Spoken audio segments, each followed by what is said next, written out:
இன்று நாம் பார்க்கும் குறள் 131.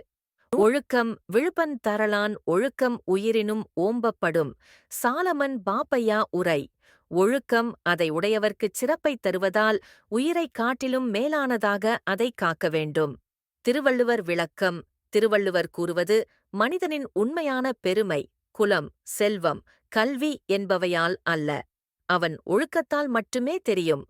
உயிர் வாழ்வதற்காக காக்கப்படுகிறது, ஆனால் ஒழுக்கம் உயிரைவிட மேலானது.